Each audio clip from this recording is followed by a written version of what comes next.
Parce que je vous rappelle que l'hydroxychloroquine, ça a été publié par quelqu'un de la CNAM en 2019. Il s'était distribué 36 millions de comprimés sans ordonnance. Et d'un coup, on décide qu'on n'a plus le droit du tout d'utiliser ça. Donc, il y a quelque chose. Donc, celui qui a aidé à décider de ça, moi, je vous assure que lui, il a fait une faute. Et après, on dit même l'azithromycine, on ne peut plus donner ça dans les pneumopathie suspecte de Covid. Mais attendez, c'est le médicament le plus utilisé dans les pneumopathies. Aux États-Unis, je n'ai pas ces données en France, mais aux États-Unis, tous les ans, il y a une personne sur 8 qui prend de l'azithromycine. Donc, pour transformer ces trucs en poison violent, si vous voulez, il faut avoir quand même... Alors, bien sûr, si vous utilisez des doses déraisonnables, mais c'est comme le Doliprane. Vous savez, si vous doublez la dose maximale de Doliprane, vous mourrez quand même. Hein. Donc, c'est des médicaments dangereux si on ne les utilise pas à des posologies, à des doses qui sont normales.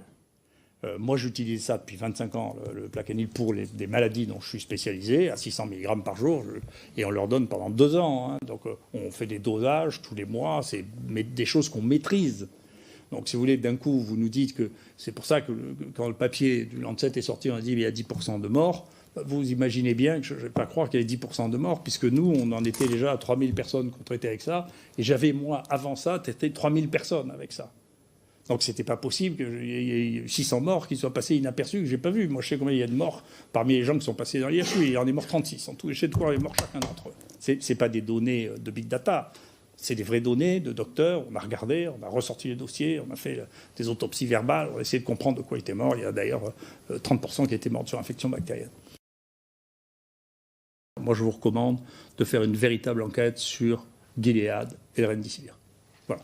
Si vous regardez la structure de Gilead, vous comprendrez que c'est quelque chose qui ne fonctionne qu'avec très très peu de produits, très peu de personnel et une influence considérable. Donc l'essentiel de la stratégie est basé sur l'influence. Moi, j'ai été quand même, je vous le rappelle, moi quand j'ai commencé à parler pour la première fois de la chloroquine, il y a quelqu'un qui m'a menacé à plusieurs reprises, de manière anonyme. J'ai porté plainte et j'ai fini par trouver que c'était celui qui avait reçu le plus d'argent de Gilead depuis 6 ans quand même. D'accord ? Donc, si vous voulez, j'ai une expérience personnelle, d'accord, de fonctionnement qui ne me paraissent pas normaux. Peut-être que c'est une coïncidence, mais c'est pas sûr parce qu'il me disait qu'il m'interdisait de parler de la chloroquine, d'accord. J'ai les mails, j'ai porté plainte officiellement à la police, on sait qui c'est, d'accord. Donc, le niveau de problème là est un niveau de problème sur lequel moi je vous suggère d'être attentif. C'est pas compliqué de regarder, encore une fois, qui a des conflits d'intérêts. Vous regardez le listing chez les infectiologues, vous regardez, on a même publié un article là-dessus pour dire, écoutez, il y a les 2/3. Et on a même fait un article malicieux en regardant les gens qui s'étaient exprimés dans la presse pour ou contre la chloroquine, et on a matché ça avec le nombre d'argent qu'ils avaient reçu de Gilead. Et c'est parfaitement matché. Donc, je ne dis pas, la causalité et la corrélation sont 2 choses différentes, hein.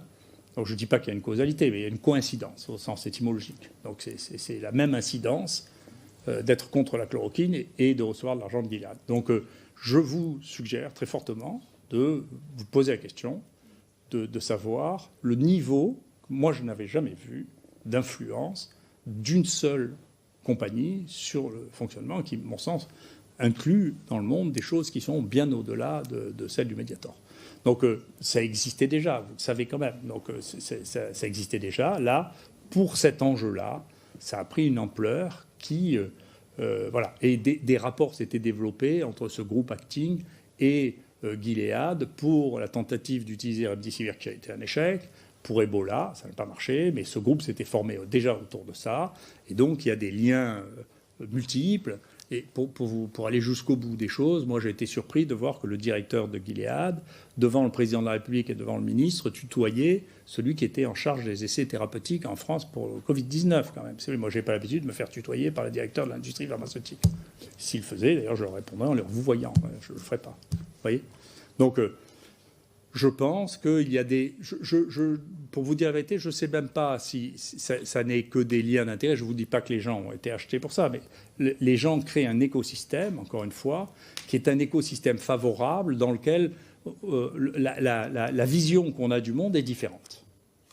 Et donc je pense que ces relations de familiarité ou de départ ensemble, de voyage ensemble, amènent à une vision et à un écosystème qui est d'une nature à permettre à changer le jugement des choses. Voilà, je crois ça. Et je n'ai pas d'exemple contraire.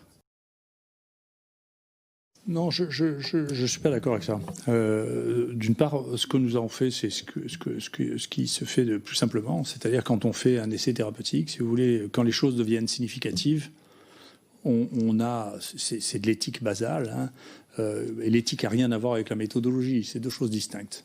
L'éthique basale, c'est que quand on a la preuve que quelque chose marche, et on doit le faire à mi-chemin, quand on a la preuve que quelque chose marche, on arrête l'essai. Et donc, je suis désolé que vous n'aimez pas mon essai, moi je l'aime beaucoup, et je trouve qu'il a toutes les bases d'un essai, de la seule manière de faire des essais, qui est de faire des essais comparatifs et d'avoir une différence significative.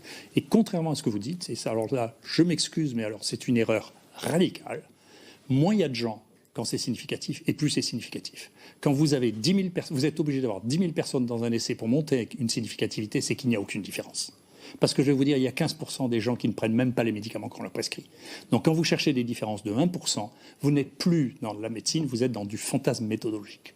Donc tout essai qui comporte plus de 1000 personnes est un essai qui cherche à démontrer des choses qui n'existent pas. Et je suis désolé, c'est une base de la statistique. Et je vous assure que je suis un très bon méthodologiste. Donc c'est du fantasme qu'on répète à tour de bras, qui est véhiculé par des gens qui sont des méthodologistes qui ne comprennent rien à la science. La méthodologie n'est pas de la science, c'est un outil de la science. Ça n'a rien à voir.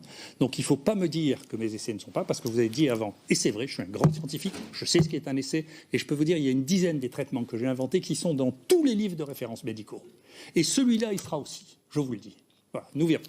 Mais je peux vous dire, et il faut arrêter, il faut les regarder, les livres médicaux, il faut regarder en maladies infectieuses combien il y a d'essais, combien il y a de thérapeutiques qui sont utilisées actuellement, qui ont été basées sur des essais randomisés, et vous verrez, il n'y en a pas beaucoup, et le peu qu'il y a était, en particulier pour le sida, totalement inutile, parce qu'il suffisait de faire des charges virales. Donc c'est pas vrai, c'est de l'intox, c'est pas vrai, ça disparaîtra, comme c'est apparu il y a une vingtaine d'années, c'est de l'intox. Je vous suggère d'ailleurs, plutôt que si vous avez qu'à le lire, parce que c'est intelligent, sur la version de Wikipédia en anglais, vous avez qu'à lire, vous verrez qu'il y a la moitié qui dit voilà, il faut faire des essais randomisés, l'autre moitié qui dit voilà pourquoi il ne faut pas en faire.